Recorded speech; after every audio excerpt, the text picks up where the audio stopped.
അസ്സലാമു അലൈക്കും റോസ്തർപ്പൻസിയാണ്. ഇന്നൊരു വിഷയം എന്താന്ന് വെച്ചാല് ബിസിനസിനെ പറ്റി പറയാൻ. നമ്മൾ ഈ ദുനിയാവില് നമുക്ക് ജീവിക്കുമ്പോൾ ക്യാഷ് മുഖ്യമാണ്. അപ്പോൾ ക്യാഷ് വേണമെങ്കിൽ നമ്മൾ എന്ത് ചെയ്യണം? ബിസിനസ് ചെയ്യണം. ഓരോരുത്തർക്കും ഓരോ ഐഡിയ ആണ് ഓരോ ബിസിനസ് ചെയ്യല്.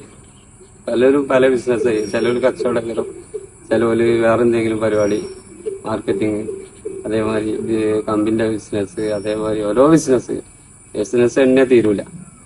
അപ്പോ ബിസിനസിന്റെ വിജയിക്കണമെങ്കിൽ കുറച്ച് ഘടകങ്ങളൊക്കെ ഉണ്ട്. അതിൽ മെയിനാണ് നമ്മളെ ഹ്യൂമൻ ബിഹേവിയർ. അത് റെഡി ആയാല് കച്ചവടം തന്നെ താനെ വരും. അഥവാ ഒരു കസ്റ്റമർ നമ്മുടെ അടുത്തേക്ക് വരുമ്പോൾ നമ്മൾ മൂപ്പരോട് ബിഹേവ് ചെയ്യണത് നല്ല രീതിയിലാണെങ്കിൽ പിന്നെ മൂപ്പരെന്ത് ചെയ്യും? നമ്മുടെ അടുത്തേക്ക് വന്നുകൊണ്ടേയിരിക്കും. അപ്പോൾ സാധനത്തിന് നമ്മൾ വില കുറച്ച് വിൽക്കരുതെന്നും അതേമാതിരി സാധനത്തിൽ കൂട്ടി വിൽക്കരുതെന്നും ഒരു തത്തുണ്ട്. അഥവാ കുറഞ്ഞു വിറ്റാല് സാധനം മോശമായിക്കണം, കൂടുതൽ വിറ്റാല് അത് നമുക്ക് ഒരു അമിത ലാഭം പിടിക്കണാലും അത് വേറെ മാർഗത്തിലേക്ക്, അഥവാ പേച്ച് മാർഗത്തിലേക്ക് നയിക്കുകയും. അതുകൊണ്ട് നമ്മൾ കച്ചവടം ചെയ്യുമ്പോൾ എപ്പോഴും മിതമായ വിലയിൽ വിൽക്കുക. അപ്പോൾ കസ്റ്റമർ എന്ത് ചെയ്യും? നമ്മുടെ അടുത്ത് ഇങ്ങനെ വരും. അതേമാതിരി തന്നെയാണ് നമ്മളെപ്പോഴും പുഞ്ചിരിച്ചിങ്ങനെ നിൽക്കുമ്പോൾ, നമ്മളിപ്പോൾ ഒരാൾ വരുമ്പോൾ ജസ്റ്റ് ഒരാളിങ്ങനെ കടന്നു വരികയാണെങ്കിൽ നമ്മളിങ്ങനെ പുഞ്ചിരിച്ചുകൊണ്ടിരുന്നാൽ മുപ്പര് ഒന്നും വാങ്ങാൻ കരുതിയില്ലെങ്കിലും ഇതിനെത്ര വില എന്നൊക്കെ അങ്ങനെ ചോദിക്കും. പിന്നെ അതേമാതിരി തന്നെയാണ് നമ്മുടെ ഡ്രസ്സിങ് നമ്മൾ പക്ക നീറ്റായിരിക്കണം. എപ്പോഴും നമ്മൾ ഓരോ ദിവസവും നമ്മൾ ബിസിനസ്സിന് ഇറങ്ങുമ്പോൾ, അല്ലെങ്കിൽ കടയ്ക്കോ അല്ലെങ്കിൽ ഷോപ്പിക്കോ അല്ലെങ്കിൽ ബിസിനസ്സിന് മാർഗമായിട്ട് എന്തെങ്കിലും ഇറങ്ങുമ്പോൾ നമ്മൾ എന്ത് ചെയ്യുക? പക്ക ഡീസന്റ് ഡ്രസ്സ് ഇന്നിട്ട് നാളെ ഇടരുത്.